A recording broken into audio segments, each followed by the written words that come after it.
Peace. We live again. Back live Wednesday, February 12th. Campaign live. A little late, 35 minutes a little later, but we here. You see the title, Kendrick Lamar halftime show breaks viewership records. Breaks viewership records. As you can see right there, most watched Super Bowl halftime show in history. Kendrick Lamar, 133.5 million viewers live. That beat Michael Jackson, Usher, Rihanna, Katy Perry, Beyonce, Bruno Mars, and everybody else that ever did it. So that is upsetting a lot of people because a lot of people were saying that the show is whack. The show was whack. So and a lot of the people that saying the show was whack is black. Black is whack. Whack is black.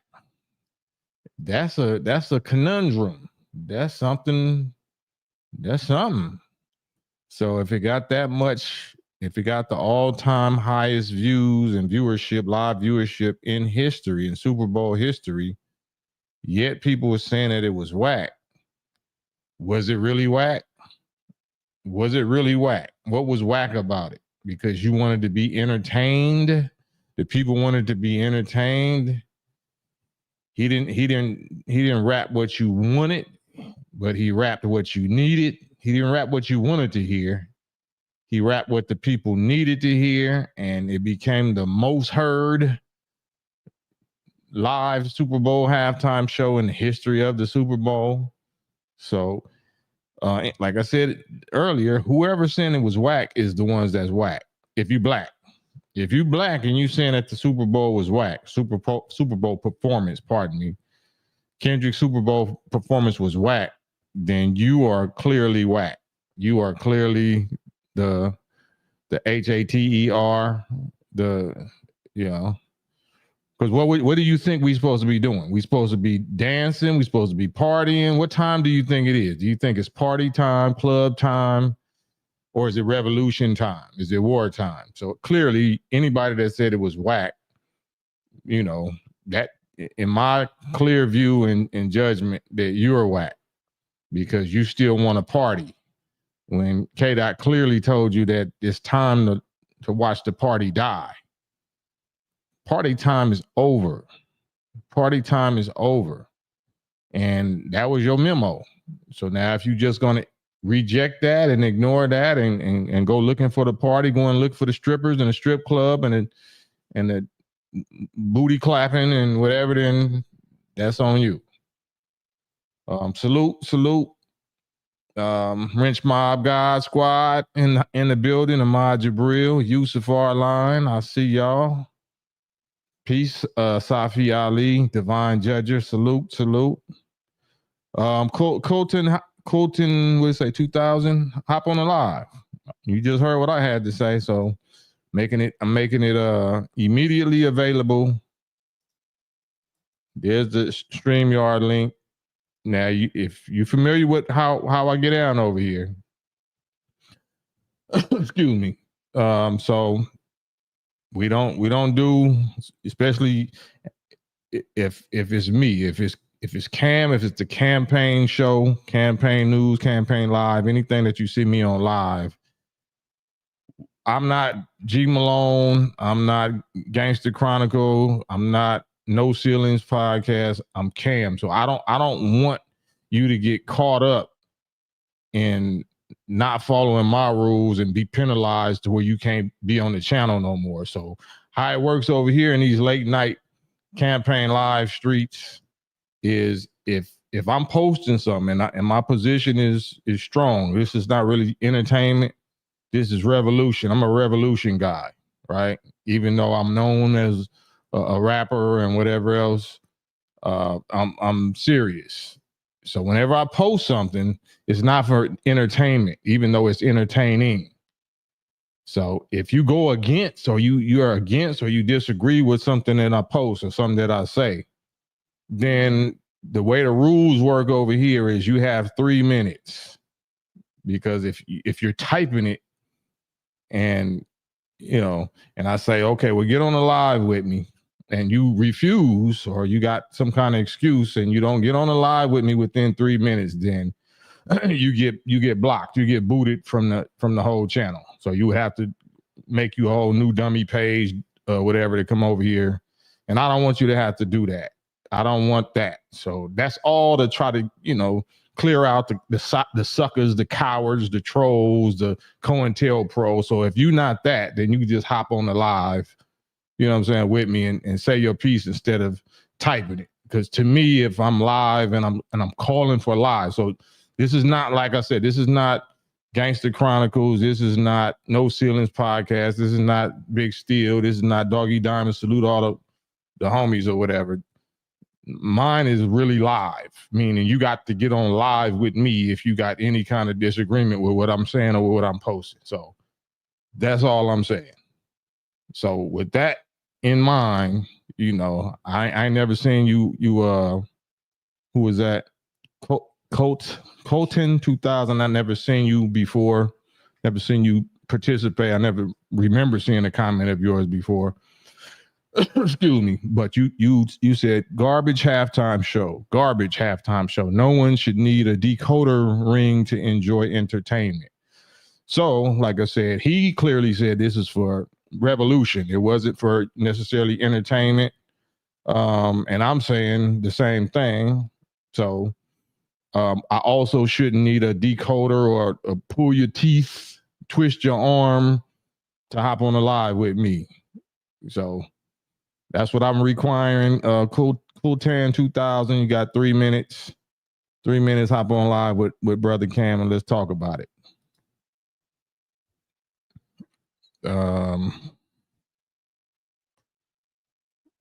Marcus, salute Cam. We needed that from K Dot. We needed that as a people. Anybody right said that it was whack. Whole show should went over their head. Right. I don't understand. You know what I'm saying? That's why I don't want to butcher your comments.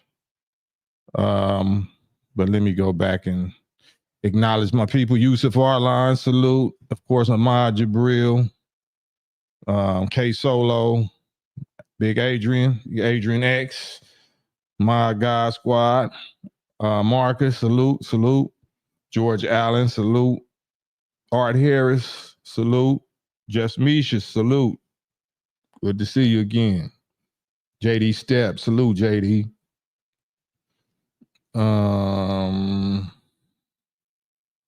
Skilo Slim, peace. Just Misha say, black music and performance styles are often appropriated and sanitized to appeal to the mainstream, such as saltine audiences, stripping away the cultural and political context or potency, in other words, from which they originated.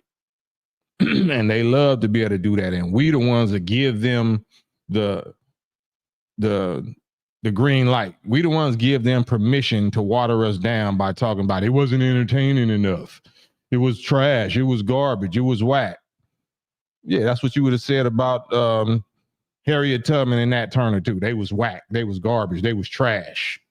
They was messing up our slave parties. We enjoy being able to party and tap dance on Sunday, and you messing it up. That was whack.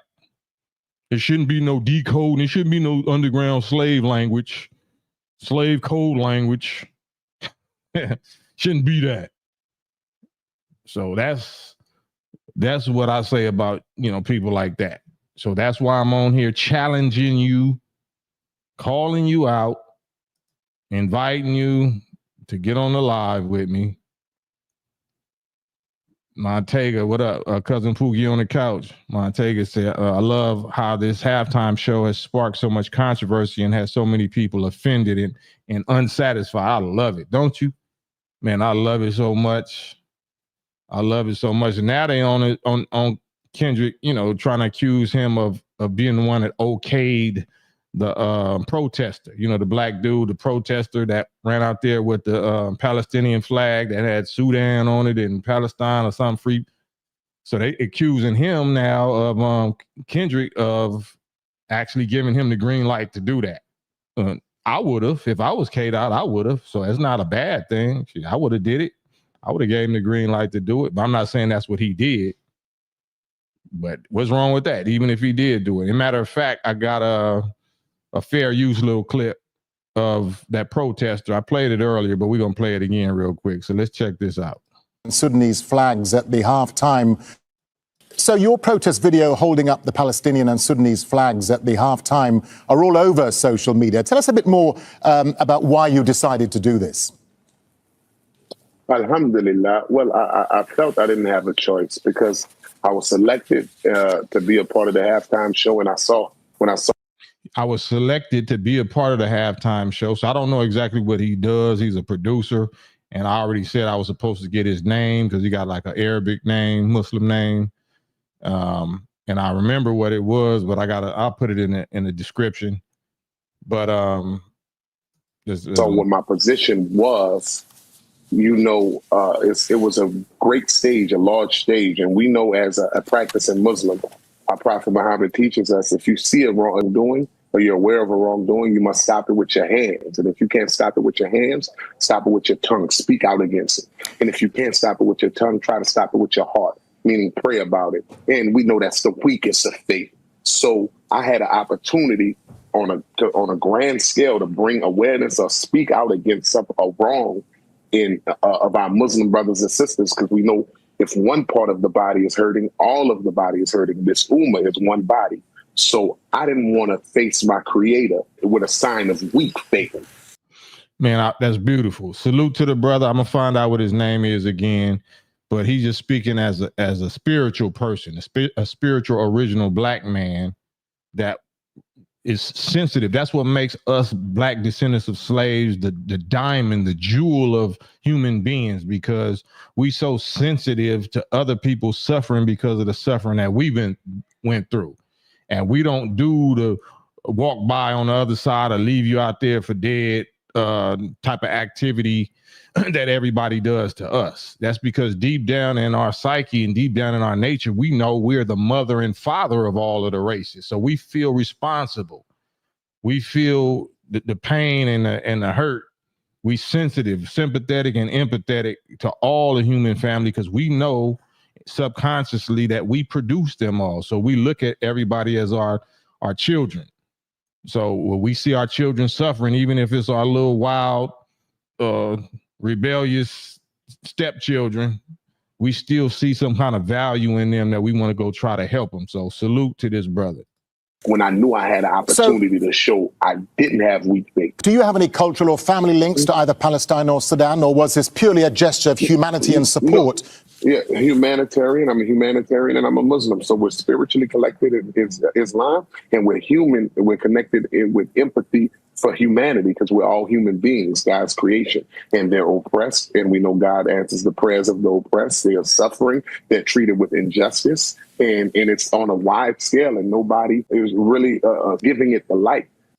Say nobody in mainstream media is giving it the light. You know, of course, it's a big wave of protesting, you know, on a underground big media, but mainstream media on the Super Bowl, mainstream media, big corporate stage, you're not finna see nothing like that. So that's why you got to give this brother his props, and he gonna go down in history on the right side of history of doing that demonstration. That it should get at least working toward a change. And I wanted to show the solidarity to those afflicted by this and their families and loved ones, that they're being remembered here in America, not just by me, but by others. And it'll strengthen all of our faith. It was not about a countryman. It was more about spiritual. It wasn't about countrymen. No, that wasn't my people of my country. In other words, he seemed like he's saying, I'm not from the Sudan. I'm not from Palestine, but these is my human family, and they oppressed. And like I said, we know, we sensitive. We see the bat signal. We see the oppression signal in the air anytime somebody like that is going through their own genocide or they Holocaust like we went through. So again, salute and props to the brother. And that's what Islam really produces. Anybody that's trying to tell you Islam is terrorism and all that's all false propaganda lies. This is what Islam is right here. So what was it about Lamar that you drew inspiration from? And I believe I was inspired by a creator, but he was confirmation. Seeing his show, when him talking about the revolution being televised, him having scenes where the American flag is made out of in a human formation, him having his own company's flags flying around. I saw those all as signs for me to incorporate the flag. Him having Samuel L. Jackson playing Uncle Sam, the whole theme being conscious, revolutionary, to make one's consciousness rise. So it wasn't about booty popping, strip club twerking, tip drilling. No, it was about conscious raising. It was about conscious raising, revolution, mental, spiritual revolution, moral revolution, not party time, not sport and play. Brother's a Muslim, we a Muslim. K-Dot knows the warfare that we against. And that's the warfare that we've been deceived in and seduced in the name of sport and play. This world is nothing but a provision of vanities in sport and play, and the multiplication of money and children, wealth and children. It's all vanity. So the fact that K-Dot went against the grain and did something else, did what needed to be done instead of what you wanted to be done, let you know that he is immortalizing himself, just like anybody else that's going against the grain of Satan and what you want, what you like. You want to be entertained. If you don't want to be entertained by real righteous warfare and revolution, then you's a clown. You the problem. You a clown. Oh, it wasn't entertaining. No, that was entertaining as hell to me. If you're a real rider, if you're a real warrior, if you're a real revolutionary, all that, it didn't get too much more entertaining than that on both levels. And show unification of people. And I thought that I could contribute to taking it to the next level. And I had to take that opportunity. Yeah, and just even to get the prayers of the people. Okay, it was worth it just to get the prayers of the Palestinian and the Sudanese. Yeah, in response to your protest, the NFL says you'll now be banned for life from all NFL stadiums, from all events. What's your response to the ban, and would you still have done it if you'd known the risks? The risk of a ban? I was afraid I was going to get sniped by a Secret Service's bullet. I can watch a football program on the television if I choose to, sir. Right, a ban. And this is what it did. This is why they mad. And if you mad because the slave masters is mad, or the slave master descendants is mad because they forced, Kendrick forced them to have to see or hear and be reminded of their unpaid debt, them crimes that they just want to sweep under the rug and sport and play and watch Run Ninja Run and party and drink beer and all of that. No, he upset that. And since you Baphomet devil worshiper, then you saw that your goat devil lord was upset and uncomfortable. Now you uncomfortable also. You said it was whack because it wasn't entertaining, because your Baphomet lord, your goat lord, said it wasn't entertaining. So that's the problem. And that's why I love what K-Dot did, and I love what this brother K Solo, thank you, K Solo, said. His name is Zulkarnain. I can't pronounce the last name. Salute to them. Salute to K-Dot. Salute to y'all. Salute Wes. I see Big Wes, new member. That's what we here for. That's what we doing. And he broke records. He broke Michael Jackson's all-time high viewership record. So you can't put that genie back in the bottle. You can't unsee it. You can't, roll the numbers back like I used to be able to do on a on them analog odometers. If you lease a car and you're trying to sell it again and you roll the numbers back, now you can't roll these numbers back. these numbers is in the record books. Love it or leave it. Madon, what up with you? Yo, Cam, salute. What's happening? Salute, peace, man. What's your thoughts on this? Oh man, I think it's great, man. It's good. It's good for the mind. It's good for the soul. It's good for Black people. It's good for others as well. It's the brother kicked up enough dust to have his name, ringing throughout the whole world. this whole week, you know what I'm saying, and going forward. So I think it's good that you know, he was able to do something that was outside of the norm, you know. And by doing that, you see his own kind, you see more outrage from his own kind, which to me shows that as a people, we've been made to think backwards. Yeah, and that's why I'm here tonight. This is a hip hop rap West Coast support of K. Dot, Kendrick Lamar, and his halftime performance, record breaking halftime performance. Anybody that thought it was whack, I challenge you to get on the live with me. It wasn't entertaining. It was whack. He should have performed this song. He should have performed his hits. If you black, I dare you to get on the live with me. I challenge you to get on the live. I invite you to get on, but you know, I want to hear you out. I'm not going to cuss you out, call you out your name, but I'm going to hold you to your claims or your words. I want to hear exactly why it was whack when 133.5 million viewers, apparently they didn't change the channel. You know, they didn't see the first 5 minutes of it and then turned it off. You know what I'm saying? I want to hear from you. Now is the reaction time. Now is the, you know, we see the reaction on the news. A lot of the people like that was whack, and like, what was whack about it? You are whacker than what you say that was.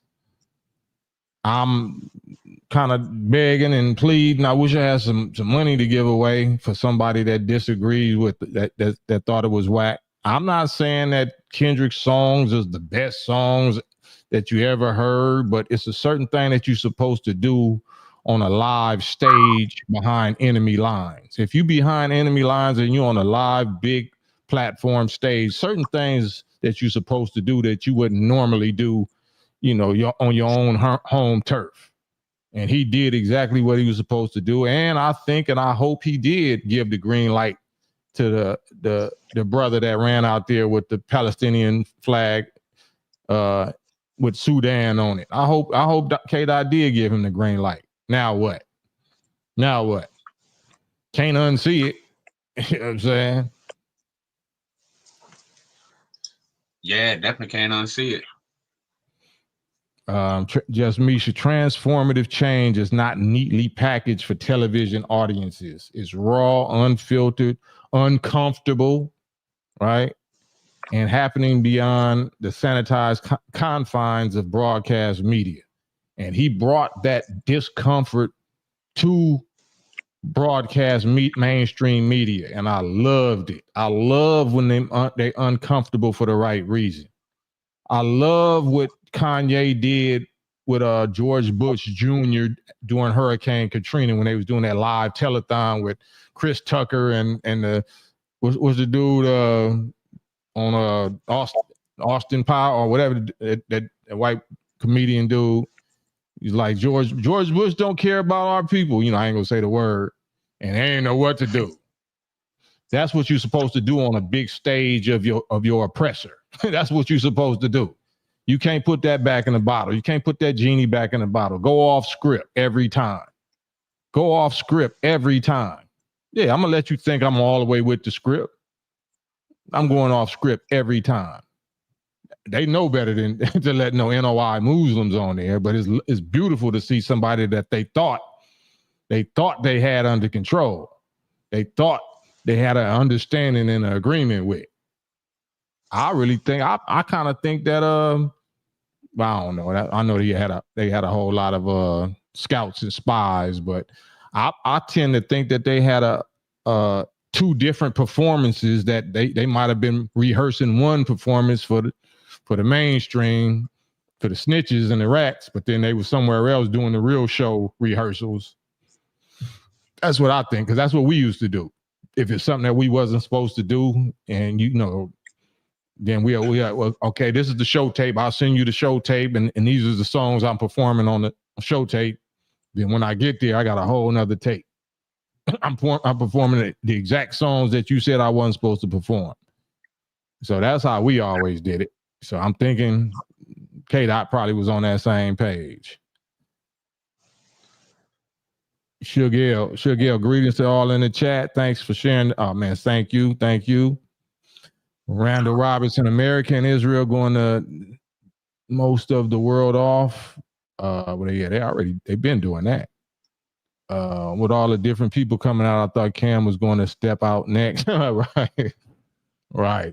Yeah. Same day parlay. Yeah, he edged out Michael. Yep. Number one. So what can you do about that? That's just like Minister Farrakhan doing a Million Man March. And nearly 2 million men showed up on a Monday, Washington, D.C., paid their own way, their own transportation, their own hotel, lodging, everything, and gave whatever charity they could that day and left without absolutely no crime, no trash, no litter, no nothing. You know what I'm saying? And they had tanks and National Guard and everybody ready just to mow us down and everything underground. They had all that waiting.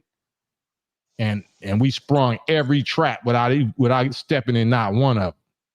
That's God. That's what you're supposed to do behind enemy lines. You don't go there to make them feel comfortable. You go there to do the complete opposite. It wasn't entertaining. I couldn't dance to. We couldn't sing along or whatever that Michael Blackson said with his non-Michael Blackson wife, his non-Blackson wife. Yeah, we ain't here to make you feel comfortable. Go somewhere else if you want to do that. Yeah. Hey, that's real, man. Moses say, I was there. You was there at the Super Bowl, or you was there at the Million Man March? Which one you mean?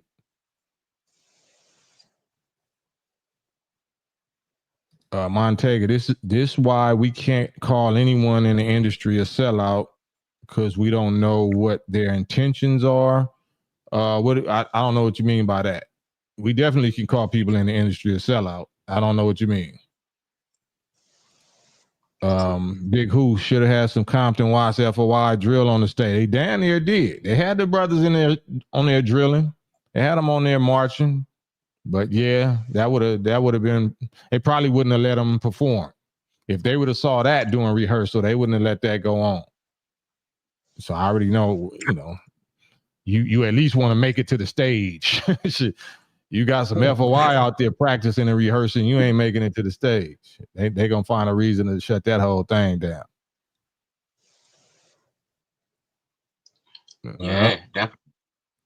Yeah, Kendrick. Hey man, K-Dot got some big name people.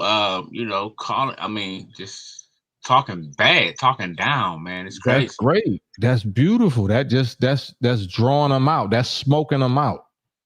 Everybody that act like, I got friends, black friends, and I mean, I'm saying no, just the fact that you had something negative to say about Kendrick's performance lets us know exactly where you stand. And I love it. Ain't nothing wrong with that. You know what I'm saying? I'm glad President Trump was there. He did that in front of the president. And so did the young black, protester dude that hopped off the Grand National with the Palestinian flag. Yeah, that was all in front of President Trump and all in front of 70-some thousand, mostly white Americans. Yeah, I love that. That's exactly what you're supposed to do. It ain't about entertaining nobody. No, we're not here to tap dance. We're not here to make you feel comfortable. We're not here to sing some of them songs, them ghetto songs, boy. Nah. No. So all of y'all that said it was whack, you the ones whack. You whack. And I dare you to get on the live with me. If you say Kendrick was whack, I dare you, any of my rap peers, any industry people, anybody. Well, I just wouldn't feel it, because you ain't got to be a fan of Kendrick. Are you a fan of what he did?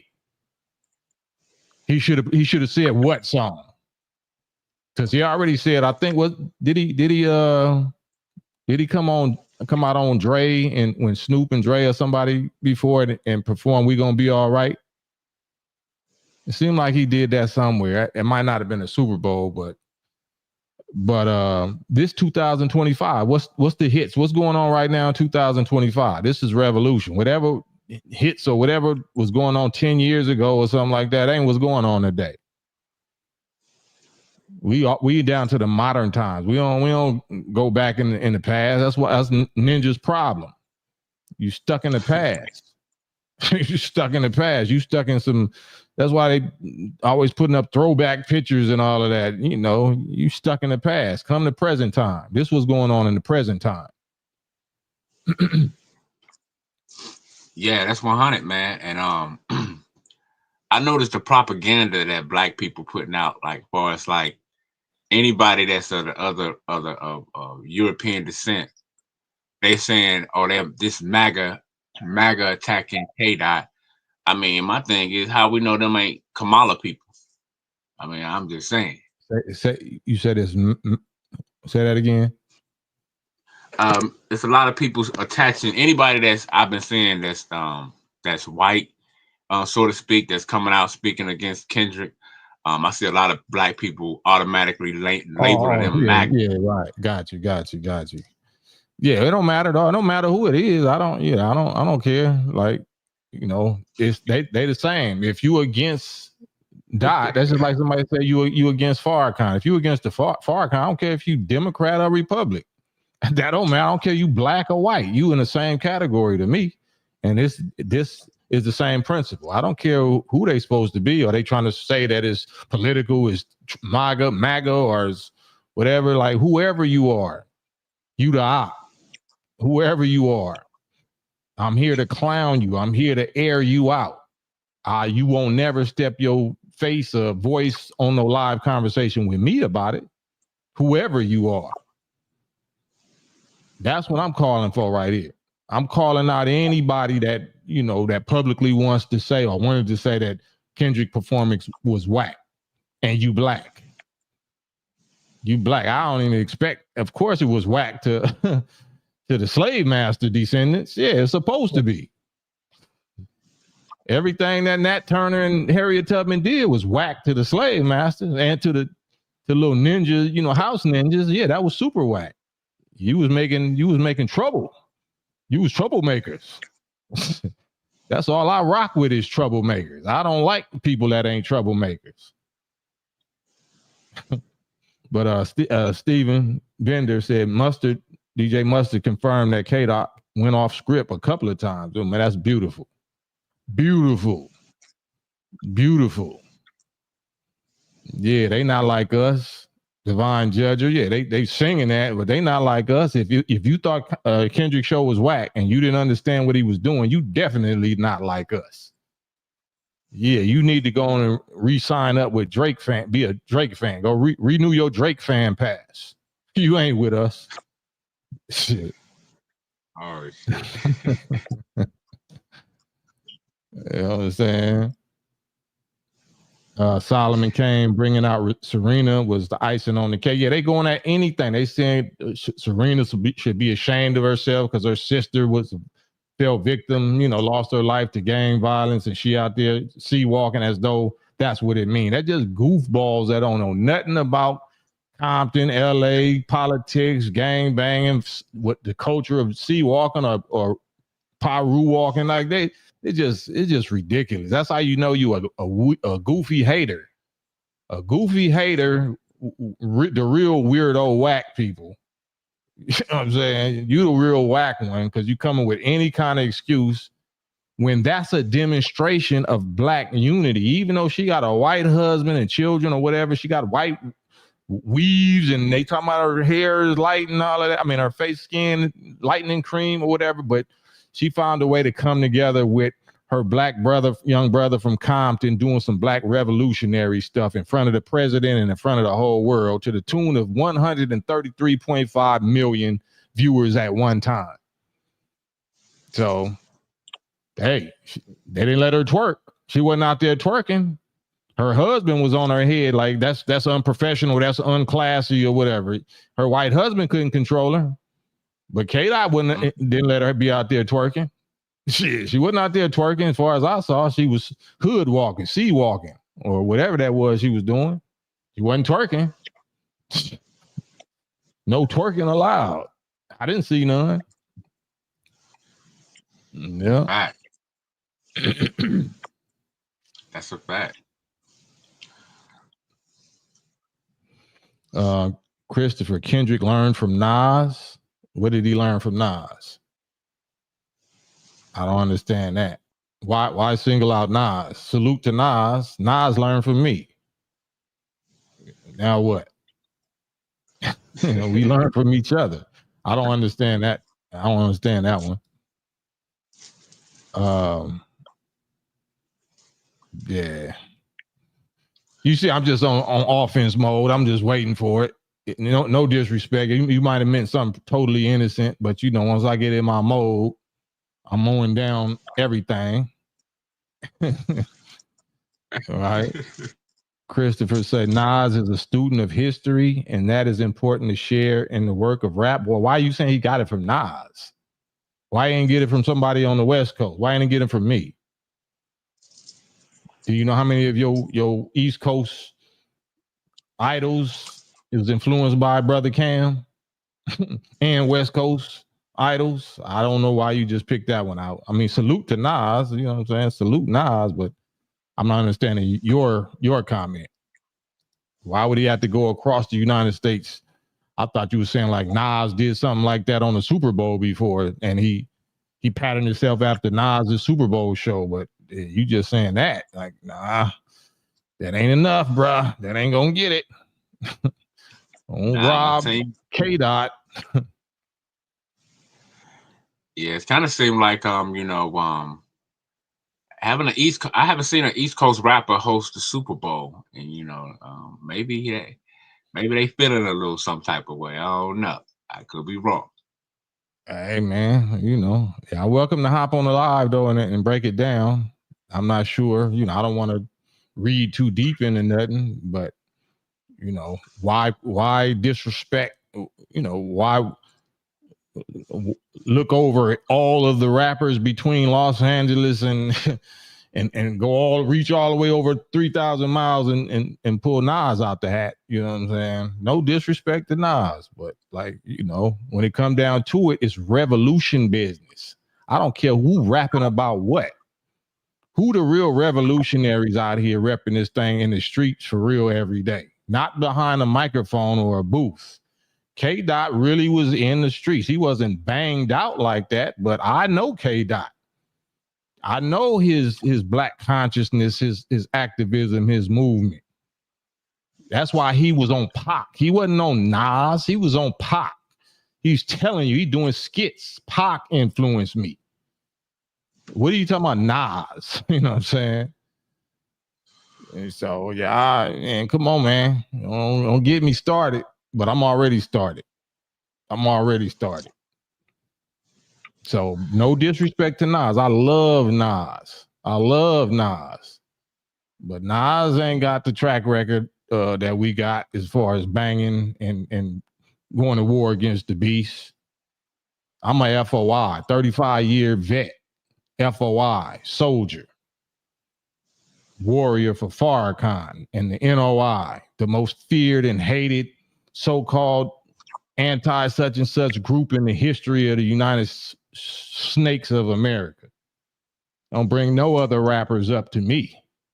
Don't bring no other rappers up in my face on no black stuff. Yeah, you can out bump stickety me and all that. You can out verbal gymnastics. I'm talking about real revolution stuff. And not rap. I'll rap about it, but we do it more than we rap.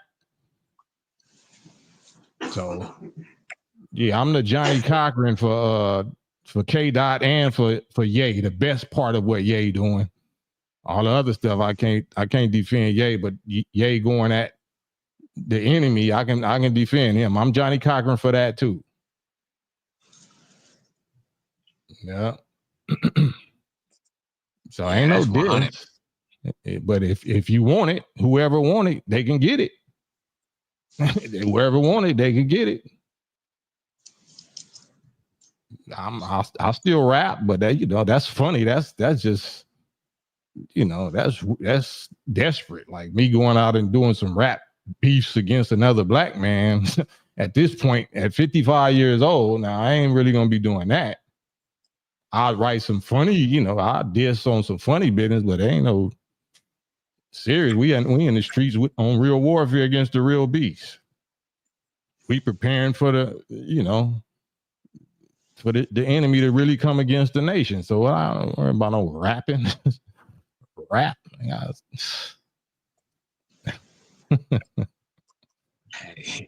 Yeah, man.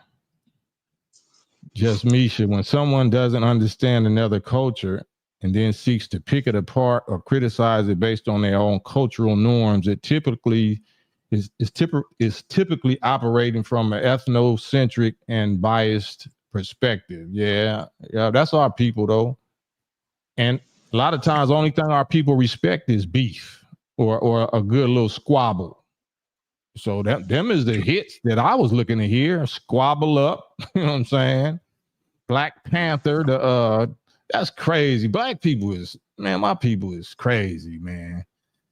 Because the song that SZA, that's a straight hit. But that was off the Black Panther movies. The Wakanda, like, damn, black people saying Black Panther theme song was whack. Like, damn, Gina. Damn, Gina. Yeah, y'all something else, boy. I'm waiting for the Lord to come on back and drop that fire and brimstone. I'm just trying to get out the way. Y'all want to be over there at the Sodom and Gomorrah parties, at the Noah and Sodom and Gomorrah and Babylon parties, man. Y'all go right ahead. I'm gonna be way over here on the other side. Yeah. Yeah, don't be like Lot wife. Right. Christopher, you keep on talking about East West, and ain't nobody talking about that, bro. So I'm gonna require you to hop on the live with me, Christopher. East versus West only succeeded in hurting the culture and ain't nobody even talking about none of that. So you got 3 minutes, Christopher. Hop on here and help me understand why you trying to make East Coast versus West Coast thing. 3 minutes. Miss Lovelace, I see you. Always a pleasure seeing you. Yeah. Just Misha, I grew up in a biracial household where racism was the norm at the dinner table. Man, come on now. Keep it real. We appreciate the testimony, and that puts weirdos and goofy liars to the test, because anybody that's going to act like that ain't true, those is the goofies. Those is the problem. That's the problem. We acting like this ain't the reality. We acting like Kendrick is a post-racial society or post-racial country because Obama. Obama made this a post-racial country now. Racism don't exist. We don't need reparations. We just need to keep on giving our tax dollars to Israel for 77 more years. Nah.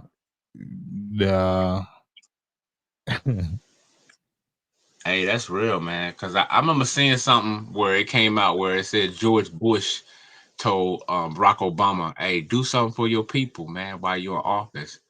And we see what happened to that.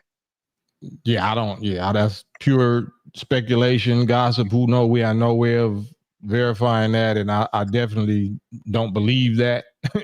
Why would George Bush be interested in doing something for us? So I wouldn't even have repeated that, Madonna. But Randall, hold on 1 second. Randall Robinson said, "I personally like Tupac's first album the best. It was more political." Yeah, I didn't like Tupac on Death Row.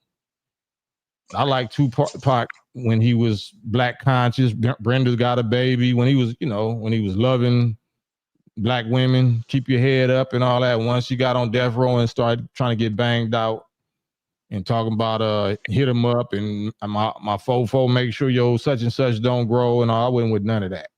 And he knew it. And I told him that. We ain't with like, he was doing too much. He was doing a whole lot. And right before he died, he expressed that he was going, he was cleaning up and he was going, try to put out conscious type stuff again. And if anybody that's seen the Tupac Museum, you've seen a couple of songs that he got on his album that he wanted me to feature on. So a song called "The Struggle Continues." So why would Tupac? Why was your favorite rapper, while he's in jail or going through what he's going through, why is Brother Cam on his mind with the song titled "The Struggle Continues"? Why did he call me talking about when he first got out? Shouts out Shine Dog, from Dog Pound. Got him on the phone with me, man. He's like, man, your song Trust Nobody, this is 95. Your song Trust Nobody, man, got me through my whole time, man. That was my favorite song, bro. This and that. Like, all love, man. I'm glad you home.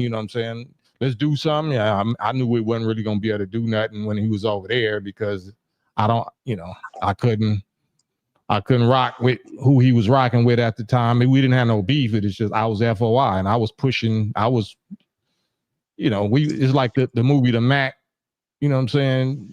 Like, you really don't understand, do you? You know what I'm saying? Like, you got two brothers. You got Goldie and you got TC or whatever from Magnum PI, whatever my man name was. they brothers, but one of them want to push this line, the other one want to push that line. So we just got to stay away from each other, because as long as you pushing that, I'm gonna have to get at you. So let's just stay away. I ain't gonna step on your toes. You don't step on my toes. But he got his toes stepped on by somebody else, and that was the last of his toes. So that's how dangerous it is to play with to go against the rise and the liberation of your people, to take on a whole nother assignment or another instructions or another, to get seduced or get lured off of your square just for fame or just for peer, for peerhood, acceptance, like whatever, like, So may God be pleased, of course, with our brother, and bless him and his works, and bless him for the best of what he did and what he represent.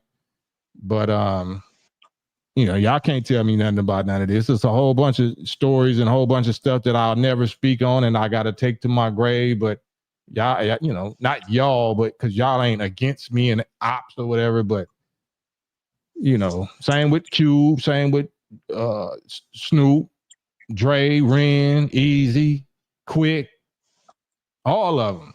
Well, we got personal history and intimate history of life and death and super problems and issues and riding and whatever, that they know I respect their confidence, and I'll take it to the grave. But y'all don't know that. They know that. That's why you don't hear nobody saying nothing about me. They'll let me say something about them. They have to be quiet. They have to be quiet. Well, they don't have to, but they have been quiet.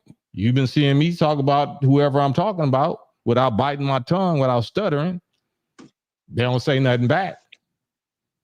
It don't mean they scared. I'm not saying they punks and nothing like that, but they just know if they respond, it's gonna go further. I'm gonna go further with it, and that's that ain't what you want. So it don't mean I'm a tough guy. It just means they know I'm about what I'm about. But anyway, Madonna, my bad. Go ahead. Oh no, that's real, man. I mean, you got some real history that, especially like hip hop fan of the West Coast and Pac and your fans and all of them, hey, you got some history that I know a lot of ears are burning. You know what I mean? Yeah. And that's why I be saying shout out. I love Nas, but I took Nas over Quick to link up with Quick before. I'm the one that introduced him to Quick, because he wanted to do something with DJ Quick. This was way back in the days, and brought him over there and we did a little something, and shouts out to Quick. You know what I'm saying? Anyway, yeah. So anyway, yeah, it's just I'm the kind of dude like I'm like Ye, I guess. I'm like Ye, and or he like me, that I'm gonna have a position that I'll do anything for you, but I got my own standards or whatever. And politically, like if people that want to get close to other people or whatever, you know, they gotta leave me out. Like they'll come to me, you know, to help them to link them with certain people, but then they gotta act like I don't exist no more. It's forever, damn near. And like I said, it was a song that what was that song with me and Quick and Eric Sermon? You Ain't Fresh. Song You Ain't Fresh. Me, DJ Quick, and Eric Sermon, and it was dissing Dre. And this was when Quick was upset with Dre because he didn't choose him to take Eazy-E's place when they was doing an NWA reunion. It was like an NWA tour reunion or something. and you know, Quick, since he's really a G, you know, OG in Compton hip hop rap scene or whatever, you know, underground tapes and all that. And he kind of sound like Eazy, you know, kind of high pitched voice. So he was super upset at Dre. So, you know, he was like, man, I'm making this song called You Ain't Fresh and blah, blah, this and that. And me and Quick was always cool. And I was that kind of dude to a fault. If anybody showed me some BS that they was slighted or dealt unjustly or something like that, then I'm gonna ride with them like Moses did with his own people or something, you know what I'm saying, until I find out that such and such and such and such, and I wish I wouldn't have jumped in, but he let me know, he gave me the story and, you know, showed me and told me this and that. I'm like, all right, F dude then. So I winded up, my verse was the coldest. I didn't even have no beef with Dre. I was just riding for Quick. And poor Eric Sermon didn't know what the hell was going on. Like, this ain't got no, his verse didn't have nothing to do with none of that. Like, he didn't realize and put him in a diss sandwich, a beef sandwich and shit. But and then Quick wind up going on the radio and saying, you know, I ain't got no problem with Dre and this and that. This is something that he already said, you know, so this ain't like no new news. We laughed about it and all that, and he's like, yeah, man, you know, I was just on one at that time or whatever. But people take me too serious, or they took me too serious. They probably still do, but I don't even be rapping. But this is back when I was rapping and I'm young, and they still taking me too serious because they know I'm not rapping fairy tale raps. They know my raps is under exaggerated. You know how people be over exaggerating, they the extra super toughest dude. No, I'm under, like, I'm not finna rap about nothing, especially if I'm still out there, you know, bumping heads with people or whatever. No, I'm Brother Cam, and I'm, you know, on my square, my L7 mode. I'm not no tough guy. I got no tattoo tears. I ain't doing nothing to no black people. I ain't doing nothing but trying to wake up my people. Wake black people up over gangster beats. I'm in traffic. That's all you need to know about me. But if you from LA or Compton or Watts, then you knew what the Compton FOI was doing. You knew the extracurricular law enforcement activities that was going on. So, but yeah, that don't mean that I'm no tough guy or whatever. Like I said, I'm a grandfather now, so I ain't. But I can still pull some receipts.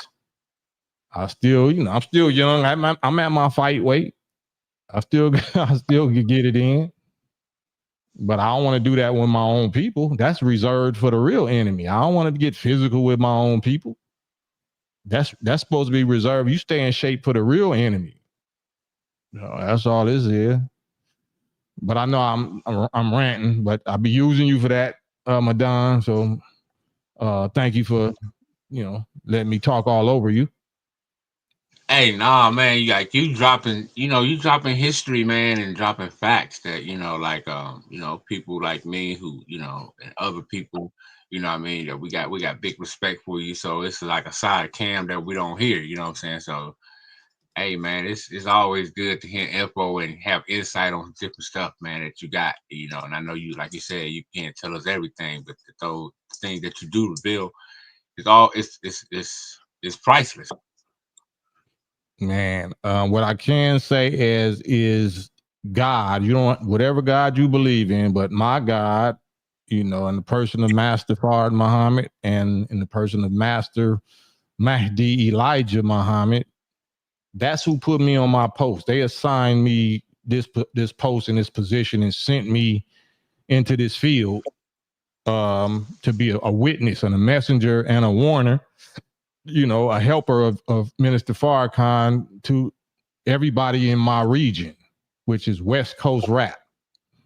Everybody in my region knows about Farrakhan, if not because of him directly, because of me. You can't know me and don't know these teachings and don't know Farrakhan, don't know the real Black revolutionary struggle, don't know who the real enemy is, and don't know who we say the real God is. So you don't have no excuse. Everybody knows what it is and who it is, and that's why I can hold the position that I can't care now. I don't care if you know the information and you rejected it. I don't care about you. I don't care how you feel, because you don't care about us. You want to be entertained. You want to party and play. I don't care about you. I don't care about you because you don't care about us. So stay where you at. I'll stay where I'm at. I'm going to continue doing what I got to do to wake up my people and to tell them, to warn them to prepare for the real enemy and what's coming and how it's coming. Same with the Fauci juice and all that type of stuff. We've been on our posts. This ain't rap and entertainment. Nigga, you don't need no entertainment. You need instructions and guidance and warning and protection. But you won't believe that until it is too late. So y'all party up, eat, drink, and be merry. You know the rest. Yo. Yeah. Hey. Straight up, bro. That's straight up right there. It's not entertainment, man. It should be entertaining. Like this right here should be the kind of stuff that hype you up. You know what I'm saying? That's how we was doing in the 60s. You know what I'm saying? James Brown, all of them. He was like, say it loud. I'm Black and I'm proud. Like, oh, that's the stuff that lives. That's like timeless, immortal. They was still dancing and grooving, but look what the message was. Say it loud. I'm Black and I'm proud. And the whole lyrics, the bars that James Brown was saying, because he was rapping, he wasn't singing. We won't quit until we get our share. You know what I'm saying? That's what you talking about. Kendrick was whack. Get your goofy ass out of here. Ain't nobody whacker than you for saying that. So that's the time that we on, and the youth. It's some little young youth. You think the youth want what you want. Nah, the youth want what we want. The youth looking at you like some goofy sellouts. Y'all will see in a few days. Y'all will see in a few days. They don't respect that. Yeah, they partying and smoking and drinking because they trying not to take you out as they weak parents or they weak uncles or they weak big brothers. They so burnt out, dissatisfied, disgusted at y'all 304s. That's why they stay drunk and party and all that, to keep their mind off your goofy, you know. But they finna be so burnt out and dissatisfied at y'all that they just gonna get y'all out the way. They just gonna get y'all out the way. And that's what K-Dot represents. Even the little white children, it's like little white children, 7, 8, 9, 10, 11 years old, sitting in front of their big screens talking about A minor and talking about the rev. Like they glued to the screen. They ain't saying nothing close to that was whack. These little white children, little white youth ain't saying nothing close to Kendrick performance was whack. Why you saying it? Cold business. But it's the time for separation, right? Think not that I came to bring peace on earth. No, I came to bring division. That's what Jesus said, division. Man, you too divisive. That's division. Yeah, I'm supposed to be divided. Yeah, divide the sheep from the goats. Divide the goofies from the revolutionaries. Divide the people that want entertainment and stripping from the people that want war and victory. Yeah, that's what I'm doing. Don't like it? Change the channel. Turn the TV off. Like Kendrick say, turn the TV off. Hey, that's real. It's about time. Big Rube, salute. It's an hour, man. I just made it to an hour, so I could get off right now, or unless y'all want to write a sword, Big Rube, the S word, the sure word of truth. S word, sword, double-edged sword coming out the mouth, cutting ninjas down. But is there anything else on your mind, Madon? Otherwise, I'm gonna hop off of here.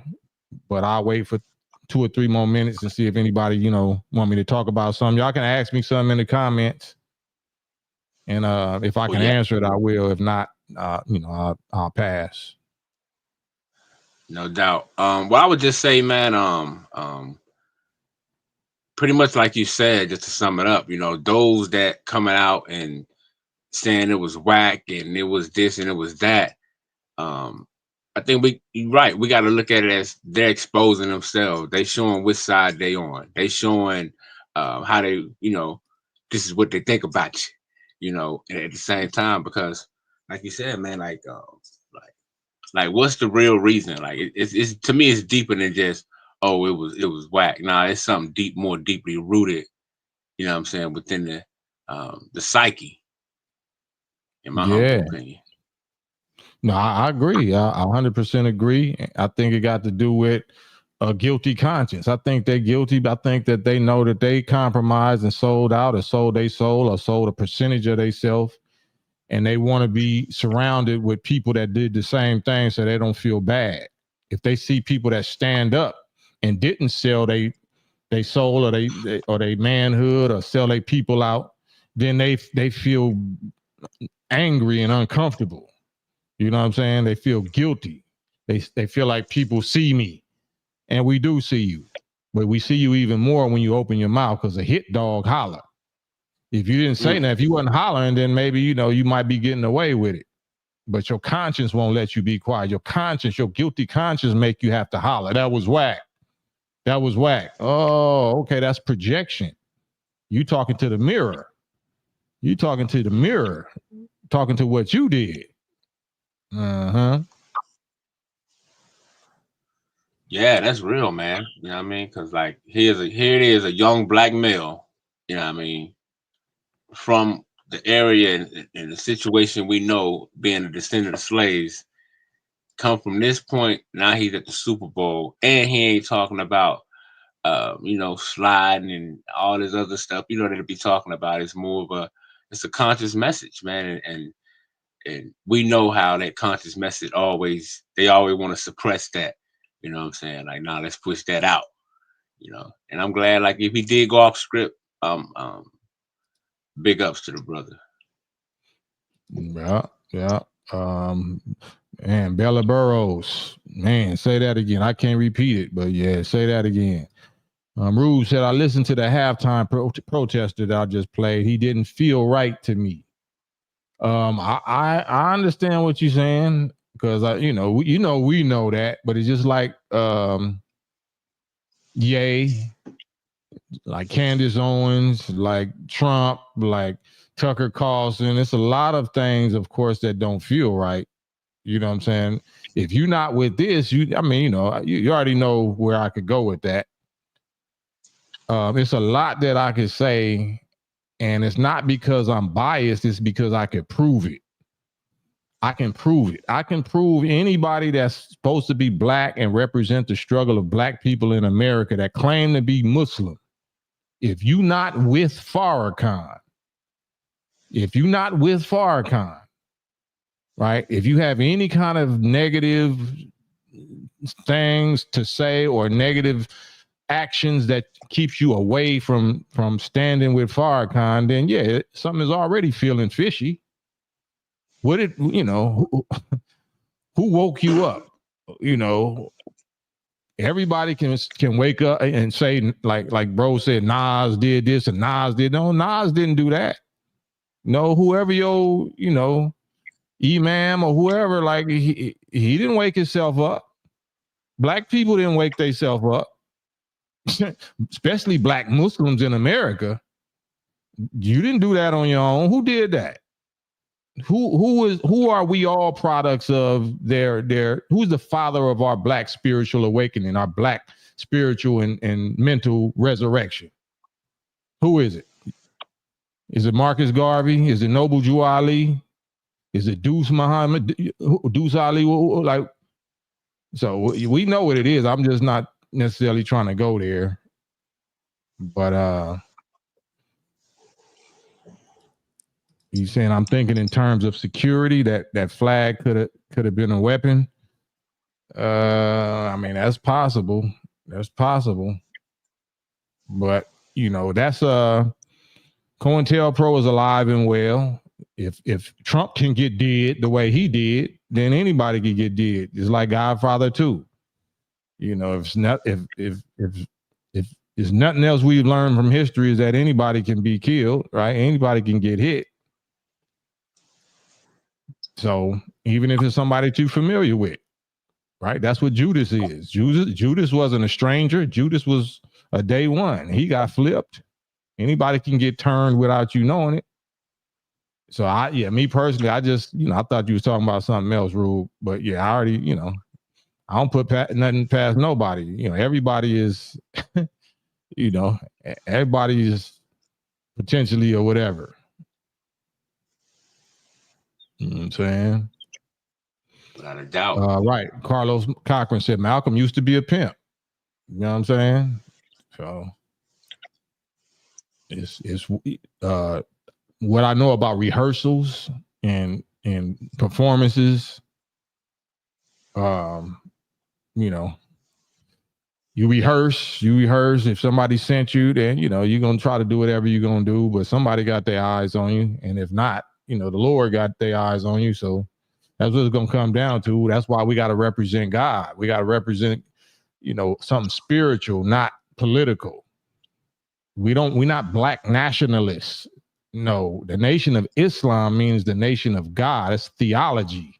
It's a theological army and brotherhood and warrior, sisterhood. It's not politics. It's politics, who knows what the agenda and the motivation is for politics. Randall Robinson said, I'm a white dude and I rock with Farrakhan and Malcolm. Exactly.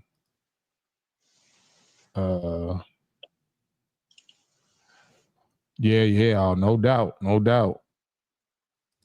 Solomon Kane, all comments by me are purely speculative and theoretical in design. Salute. That's right, Solomon. What'd you say, Madon? Now I was gonna ask you, do you think I was thinking about Ye, and I was thinking about how he got put off of X and all that. And I was wondering, should he have been more wiser and stay on and be able to say more than getting kicked off? Well, we don't know that he was kicked off. Some saying that he deactivated his own account, and some people are saying that his account got censored. So we don't really know what the real story is behind that. But I did I did a few minutes earlier today regarding that subject, and I really didn't really kind of get on that, but that's revolutionary too. He's way more wild with it. He ain't as structured and righteously or morally as disciplined as Kendrick is, but he's on a different level also, though. He on a different global tax bracket type level. He in different circles. He rubbing elbows with the weird freakazoid, fashion industry. You know what I'm saying? That whole community, that's super weird. So he would know more about the satanic freak offs and all that type circles than Kendrick would.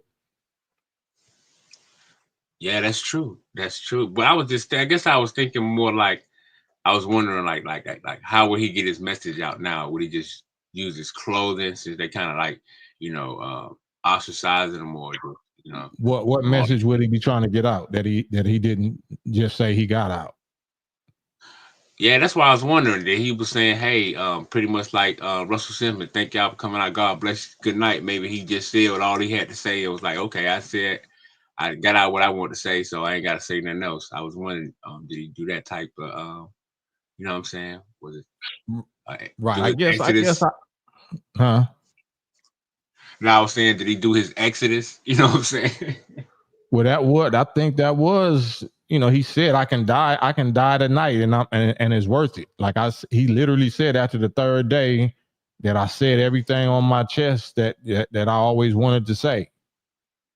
So he literally said that. That was like his therapy session and him vomiting up all the stuff that was pent up in him the whole time that he couldn't say because he was trying to, keep relationships and keep business deals and not breach contracts. So he finally said all the stuff that he always wanted to say. This is what he was tweeting. That's what he said. But since we on that subject, though, I'm gonna briefly go over what I went through earlier today. Since we on that subject, and this is the subject. Since this is the real definition of Semitic, why the F do some of y'all woke ninjas still claim that what Ye tweeted is anti-Semitic? You see, that's the definition right there, right? Right. And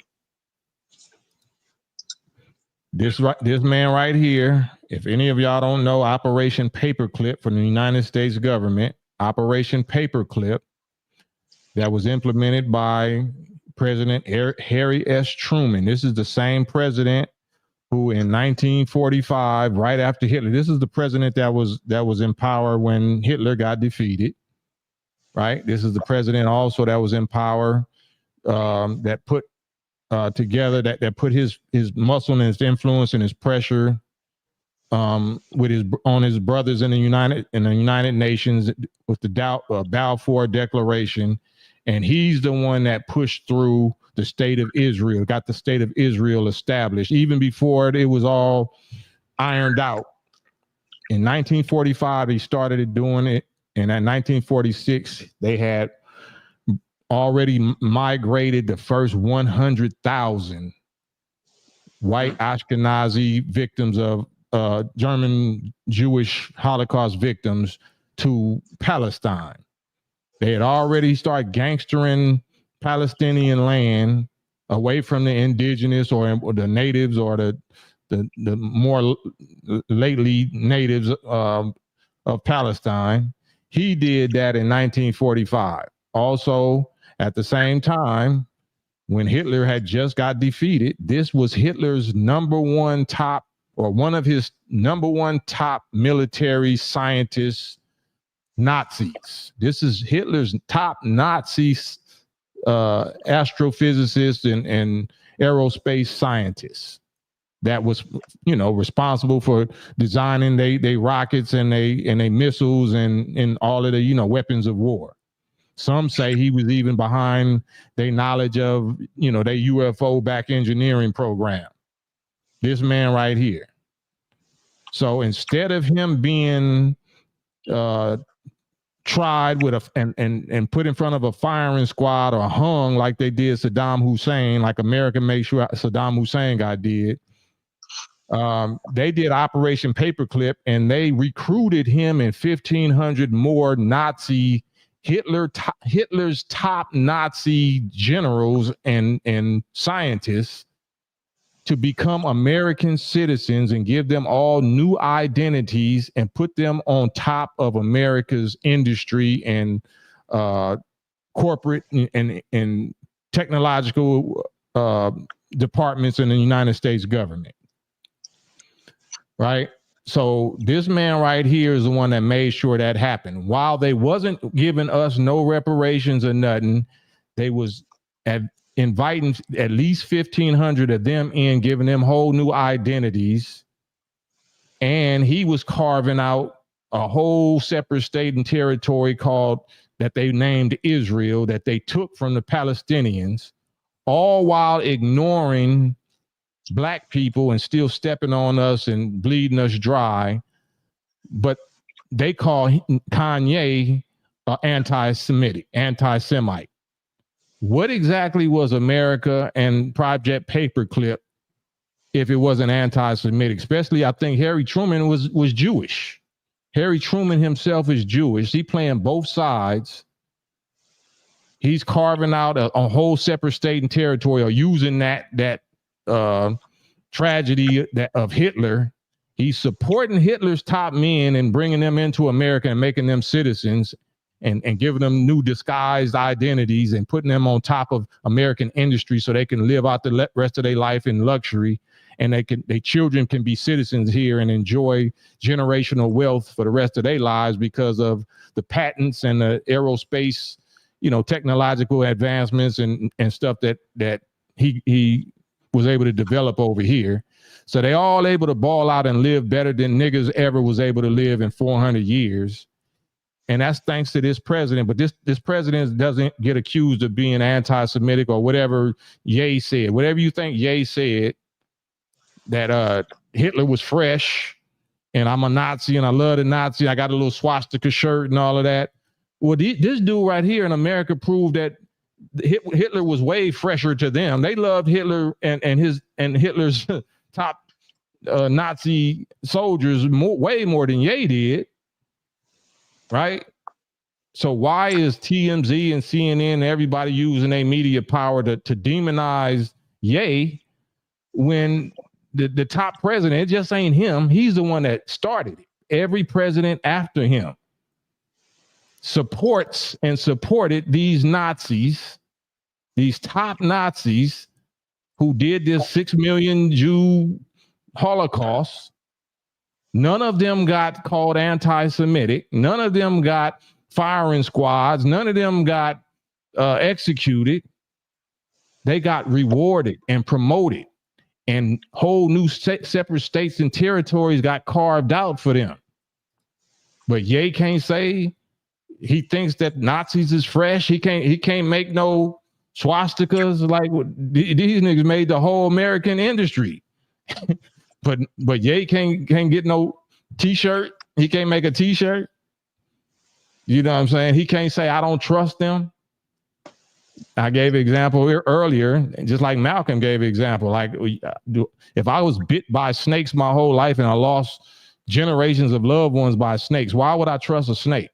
Yeah, I don't trust snakes. I don't like snakes, right? Especially snakes that look like rattlesnakes or snakes that look like they look. I can see what they look like. Oh no, you look like a king snake. You got the same colors as a king snake. You got the same color as a black mamba or something. You got the same color, or you know what I'm saying? I can't look at a human being the same way that did me worse than a snake. So, all this old goofy propaganda, battery in the back, outrage and fake so-called hate speech, hate group and all of that. We got the receipts to prove. We got the receipts to prove that that's all satanic hypocrisy. But that's why they won't let no real Muslims, no NOI Muslims get on and say nothing. Right? Yeah. Yeah, man. If I can say something real quick, it made me think by you showing what happened during Operation Paperclip and how they just brought all they different scientists and whoever else and just brought them into their fold, right, so to speak. And it shows me that no matter how much they bicker amongst each other, somehow, some way, they say, hey, at the end of the day, you still kind of white like me, or I guess they see their counterpart within them, and they don't see us like we know they don't see us like that. But it seems to me somehow, some way, they found more sympathy, maybe based because they look like each other in some kind of way. Of course, you heard what Martin Luther King said, and this is why they finally assassinated him. He started talking about how America, kept black people poor and told them to pull ourselves up by our bootstraps, but we didn't have no boots. We didn't have nothing to go with once they so-called freed us. They freed us to be hungry, poor, naked, and out of doors. But as soon as their poor peasant white immigrants came over from Europe, they had millions of acres of fertile, minerally rich beachfront property, the best property and the best land that they gave to them. They gave millions of acres of top grade land to their own people, but would never give the nigga nothing, right? The ones that they knew that they destroyed. And this president, Truman, Trump, all of them, they've been all doing the same thing. So it's not nothing new. So we expect that from them. What we upset with is our people that's complaining and joining the chorus with them, talking about Ye is tripping, Ye is racist, or Ye is anti this and anti that. Like, that's disgusting. So you need to get what they get. Whatever God got in store for them because of what they did to us, he got in store for you too, for saying that type of stuff against Farrakhan or against Kanye or against Nick Cannon, against Cam, against any black person. I don't care if you imperfect. I don't care if you a freak or whatever you are in your personal life. I don't care what y'all consent to do with another man or another female or different races or whatever. We talking about this subject, the revolution subject, the reparation subject, the atonement, the retaliation subject for 470 years of destruction of a whole people according to their race, according to their skin color. So yeah, I can use my eyes also. They knew how to use their eyes and point out our dark color and say, this isn't the kind of niggas that we want. You know, we're not going to do nothing to our light skin, whatever. We're going to do something. Our eyes work. This is how we're choosing to put certain people through hell. So I can't use my eyes to say that, well, based on my same eyes in my brain, this is who I choose to not trust. Yeah, you say, I don't trust you. I don't like you. I don't trust you because I got eyes. Just like you wanted us to be slaves and you don't trust us and you don't want to give us reparations because you got eyes. No, I'm only building separate states and territories like Israel for people that look like me. So if they know how to do that, so do we. And we know how to talk about it. He got the nuts to talk about it on a global scale, just like we do. So salute to Ye. I don't care nothing about his dirty, stinky private parts. Even if he's trying to show them, I'm not paying attention to that. I know how to eat the fruit and throw away the seeds. I don't eat the seeds, the stems, the sticks, the leaves. I know how to eat the meat and throw the bone away. I don't eat bones. I don't eat little sinews and veins and all that. I know how to separate what's good from what I don't know how to don't need to focus on. When the rest of us gonna grow up and do the same thing? Oh no, he got his woman out there. I can't trust nothing he say. He got the white woman out there naked. What that got to do with the subject? All right, well, stay over there. Stay where you think is safe at. Over here with the Muslims, with Farrakhan, we ain't tripping. We ain't that petty. You are. Yeah, that's right and exact, man, because we can see why the ditch is always full, man, because our people are just run willfully and blindly because like you were saying, a lot of people, a lot of us don't even know what that word anti-Semitic mean. A lot of us don't take the time to look up the definition and see what exactly mean. We'll just run with the bread and say, yeah, is anti, you know what I'm saying? And it's like, a lot of those people don't even know the definition of the word, and they haven't even took the time to even go look and see what it means. Man, I mean, we got the receipts. And that's the facts that, we hate receipts. Our people hate receipts if we know we sold out. If Judases don't like receipts. Judases don't like Jesuses. Judases don't like Jesuses. That's why they tried to sell him out, right? But he winded up in his own weakness being the one that took himself out. So Jesus was able to come back. You know what I'm saying? Judas wasn't. You know what I'm saying? Both of them going to have to pay a price, with their life, but one of them is going to get resurrected and one of them ain't. So we understand this when we signed up as members of the Nation of Islam. We already knew this. We know this. We know our people is going to be our number one obstacle, our first obstacle. Can't even get to the real enemy until you get through your own little minion people.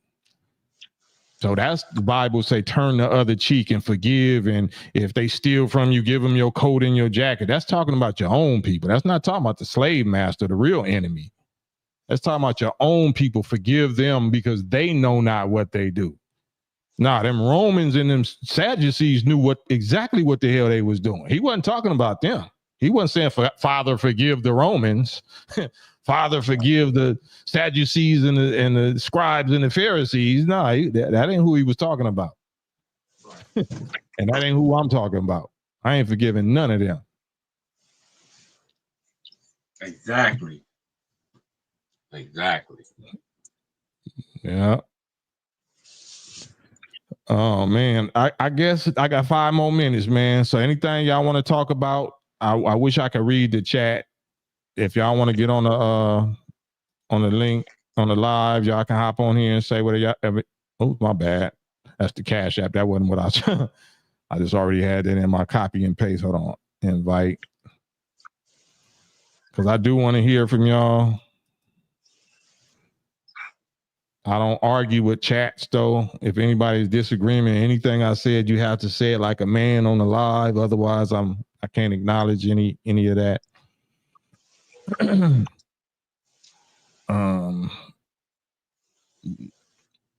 Yeah. So there's the StreamYard link. Just Misha say, my mother's family were Austrian Jews, and the stories I heard were totally different from what they're teaching to the masses. Right. This was a huge wealth transfer and identity theft of their own people. Like, we need to be just like what Misha just said. We gotta be mature enough to do our own research and figure out what was the problem, what was the issue that Hitler had with those people. You know what I'm saying? What's wrong with finding that out? Right? Because the same thing that they claim that Hitler was doing, America is doing. Ain't America everywhere in everybody's country, everybody's business, trying to take over the world? What was Hitler doing that America is not doing, that Trump and every president before him, George Bush, everybody else wasn't doing? Why is Hitler this monster that we can't go into why, you know, his motives of why he singled out or why he was, you know, specifying this one specific people and their inordinate grip and control over money and the way that they use money. Like the Bible said, the love of money is the root of all evil. And Amshel, I forgot, dude. Amshel, I forgot his name. The dude that was from the Rothschild family a long time ago that said, I care not who makes the laws. Give me control over a people's money, monetary system, right? I care not who makes the laws. Give me the control over a nation's monetary system, and I'm going to control it. That's how you rule people. And he sent his 5 sons, or Rothschild sons, out in all kind of different parts of the world and set up 5 international banks in different countries. And they did just that. And apparently Hitler knew that. Hitler was a student of history. He was a student of the occult sciences. He was a student of all kinds of sciences. And he recognized that. So that's just something to look at. I don't know. I'm still studying it myself, right? I'm just a researcher. I don't know what Hitler was doing because I'm not Hitler and I'm not German, and I can't, but I can study it. So am I anti-Semitic for studying it? Did Hitler do my people worse than these people did? Did Hitler do my people worse than Harry Truman? Did Hitler do my people worse than George Washington and Thomas Jefferson and the founding fathers of this nation? Did Hitler do us worse than that? Hell nah. They are Hitler. American heroes, the American founding fathers and the pioneers and presidents is our Hitler. We can't talk about it. Go ahead, Madame. Nah, that's a fact, man. You kind of read my mind because that's what I was thinking. I'm like, they sitting up here talking about this guy Hitler when I'm thinking like, I'm thinking about George Washington, and I read his works and how he felt about us and Native Americans and all this, and I'm like, shh. Like I said, like we said, this guy, he made they made Hitler look like Mr. Rogers or Bob Barker or somebody.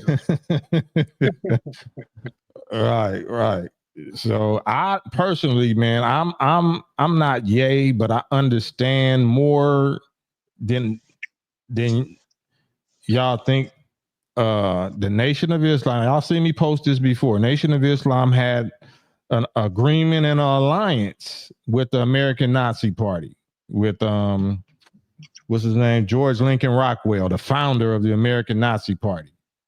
He expressed nothing but respect and honor and praise for the Honorable Elijah Muhammad and for Malcolm X. Y'all done seen me play the video. It's on one of these past videos on this channel. And he was honest about it. And he was going in exposing the fake so-called liberal white democratic people that Malcolm X was always on their head, just like not Martin Luther King, what's his name? John F. Kennedy called him the fox, the difference between the fox and the wolf. Now, we respect the wolf because the wolf going to let you know his position, how he feel and his intentions are, and you can steer clear of the wolf. But the fox gonna smile. He gonna be smaller and smile and act like he right there with you. And he a friend, and he's like the fox's capture rate, is way greater than the wolf's rate. And these liberal so-called Democrat white people are foxes. They're liars. They lie to that's what George Lincoln Rockwell was saying, and he was absolutely correct. And we had an understanding. We came to an understanding. We wanted the same thing. We found the same things that we can agree on, and we established an agreement, an understanding. If we coming through the South or whatever, we identify ourselves and let and if you coming through any of our parts of town and neighborhood, we identify ourselves, salute, and let you have a safe passage through or whatever. Because we're not trying to mix with your people, and you're not trying to mix with our people. Not trying to come and sweetheart your daughters and your sons and nothing like that. We're not trying to drink out the same water fountain and sit on the same toilet and pee in the same urinal that you and your pee. No, we want our own separate, just like y'all do. Just like any creature in nature. That is not evil. You don't see black bears and brown bears and polar bears and all that mixing together. That's natural. But they say that we're haters for practicing nature, for practicing loving our own self and our own kind first. That's politic effery, politic tricknology. Politics does not supersede nature. Nature is going to tell you to join on to your own kind and put your own kind first. Love your own kind first. Look out for your own kind first. So if we expecting any white president to look out for us equally like they're going to look out for their own people, we boo-boo the fool. And we deserve exactly what we get. Yeah, that's real, man, because when you look at it, it's like anytime they always tell us, let it go, or that was in the past, or y'all bringing that up, like, you know what I'm saying? Or, all this type of rhetoric, you know what I'm saying? Right. So to me, it's like it goes to show that, and a lot of our people, we take some of us, our people, they take heed to that. Like, yeah, you need to let that go. That was 400 years ago, brother. Stuff like that. But at the same time, it's like, hey man, it's wild because it's like,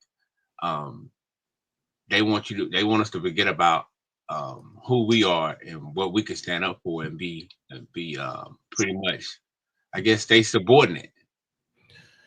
Yeah, they just know that we're mentally dead human shield, the people of God. So they can constantly hold us for ransom and use us as hostages and ransom until we wake up. You know what I'm saying? That's why in the Quran it says, respite me. Allah, don't destroy me yet. This is the devil talking. Respite me until the day when they are raised. When they are raised, meaning your people are raised from mental death back into the knowledge of themselves and then the knowledge of their enemy. Because as soon as we raise back up into that knowledge, then they can't hold us hostage no more. We don't want to be around them.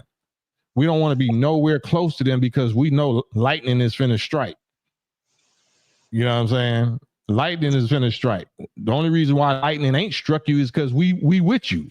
We all on your belt loop. We all on your belt buckle trying to hold on to you, and we don't let them go. We don't let Pharaoh go. As soon as we let Pharaoh go, Pharaoh gonna get the lightning bolts. But we don't believe that because Pharaoh keep on throwing a big bag and throwing, fame and all the stuff that we always wanted. Now they flooding us with it, and we don't want to let them go. They like, oh no, it's this time. It's harvest time now. To get your basket. This is what we always wanted. Like, no, you being set up. You being set up for the slaughter. Like that's like they throw like a little corn and little seed and all that for chickens and pigs. If they, wild pigs, they catch them in the trap. Yeah, they setting you up with their little feed traps. And next thing you know, you're gonna be on a dinner table. They're gonna have ninjas for dinner, and not like the the Twilight Zone, the serve man, the serve ninjas. It's a cookbook. Like they serving you were for dinner. Yeah. Hey, 2020. Peace to the God. Yeah, when you was talking about Hitler, when you was talking about, when you was talking about the stuff that they were doing, and all of that paperclip, you was right on point. I just got that book for Christmas, as a matter of fact. So I'm gonna get off into that here, within the next month or so. But one of the things that I did notice, I was doing some research myself a couple of years ago, and Dr. Frances Cress Welsing kind of backed up what I was researching when she was like, they didn't get taken because of their religious practices. They got took because they weren't considered Aryan people, quote unquote. They were. Yeah, when they what happened to them. The whole thing behind the reason why he was, quote unquote, wanting to get rid of them. And like he was talking about with Amschild and how they had took over pretty much Germany, France, and all of them with the central banks. Right. And he was trying to get them out the way because they weren't. Because I was looking at a lot of different stuff, like this show called The Man in the Iron Castle. All of this stuff I was doing, I ran across in my research. And you said I never heard him. Your Wi-Fi or something went out, so we couldn't hear nothing that you said. You said that they took them because of what? Because they weren't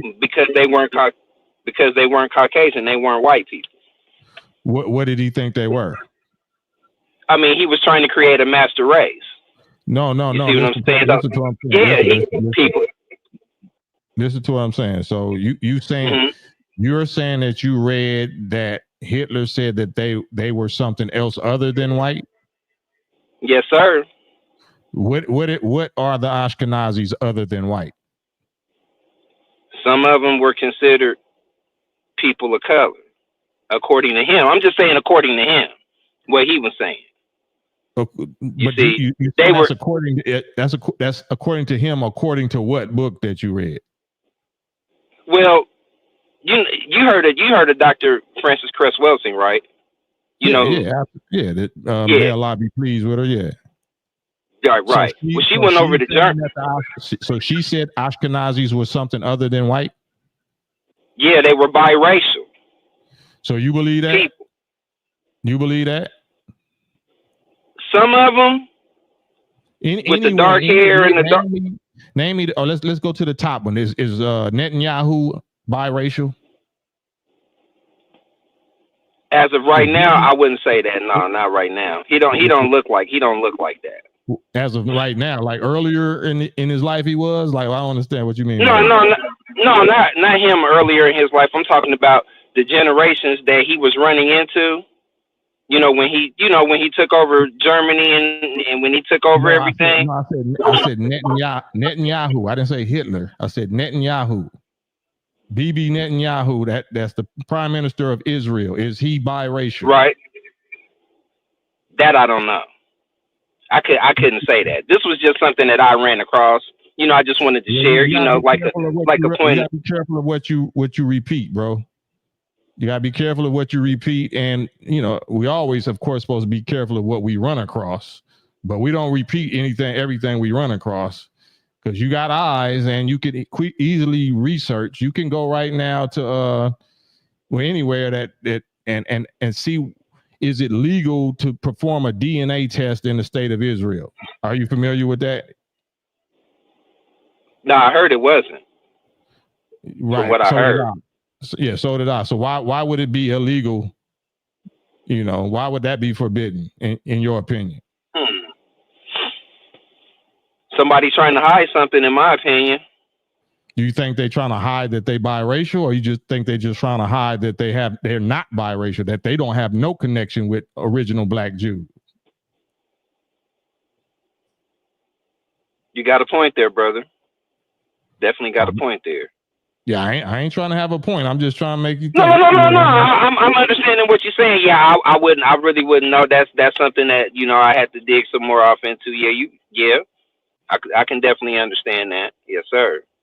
Yeah.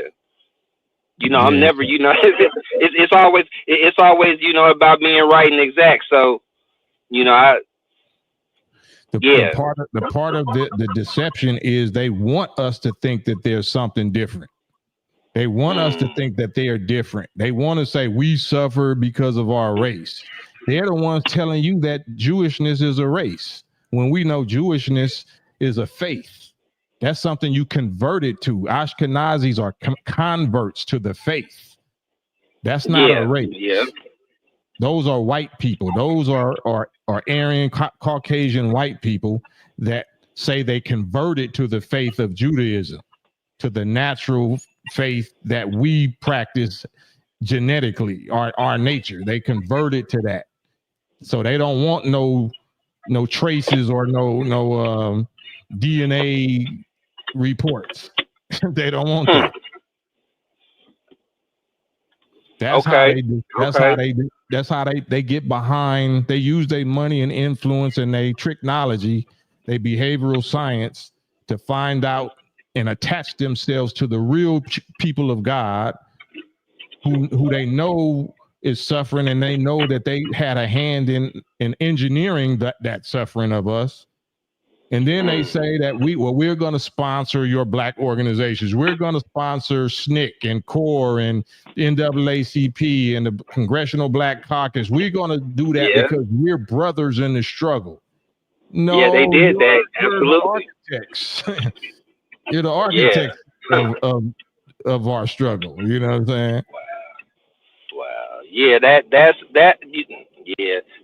like a whole nother, you know, brother, that's one of the reasons why I love listening to you, because you open up a whole nother perspective, you know, and that's I love that. But you did know that Trump did write an executive order talking about he was gonna make being Jewish a nationality. Did you see that?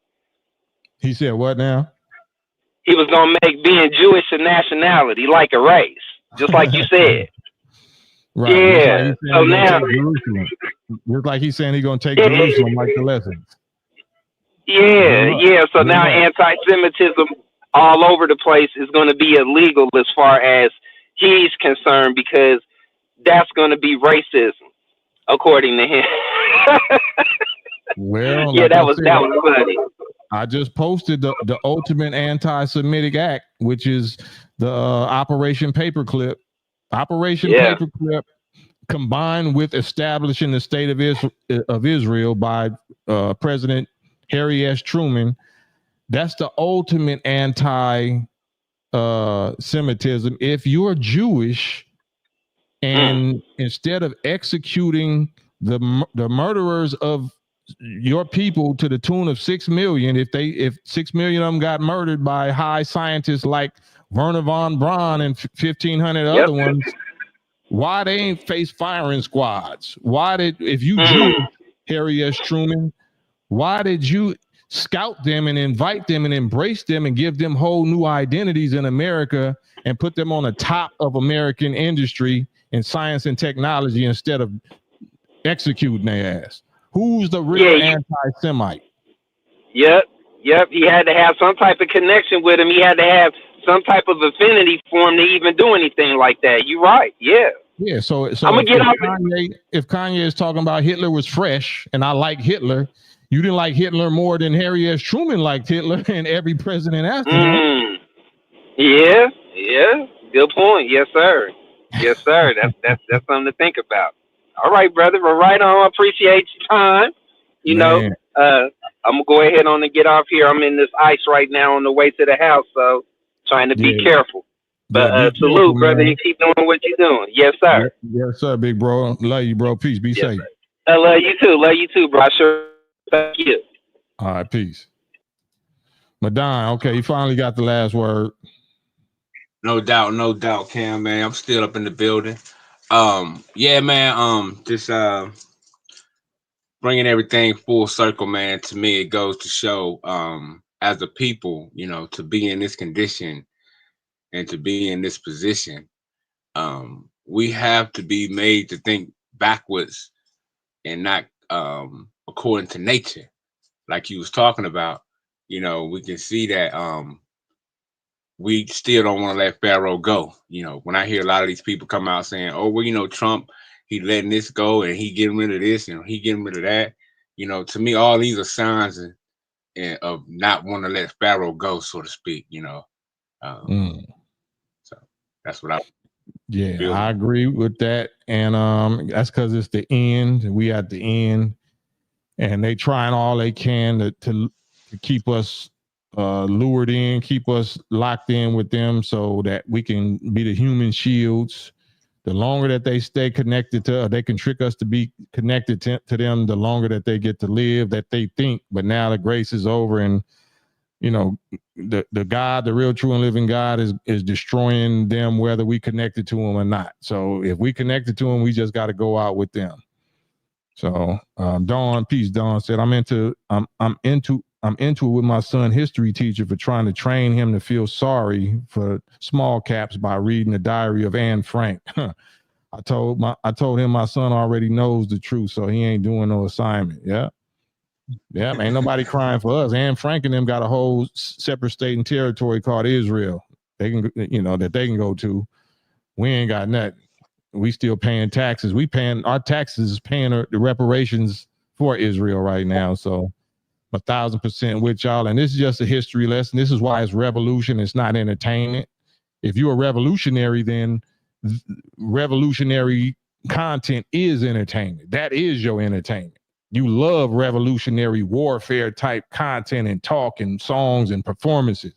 If you a clown, then, you know, you think this is whack. Man, what happened to the content? Where the Gangster Chronicle? Where gangbanging at? Like, well, then you wait for gangbanging subjects to come on, because I'm whack to you and you even more whack to me. So salute K-Dot. Salute the best of what Ye is doing. Salute the best of what Candace Owens is doing. And of course, salute the best of what y'all is doing. This is all to inspire and motivate us to stand up and speak out. Don't be afraid to tell the truth against these people, because we know how to tell the truth and condemn each other.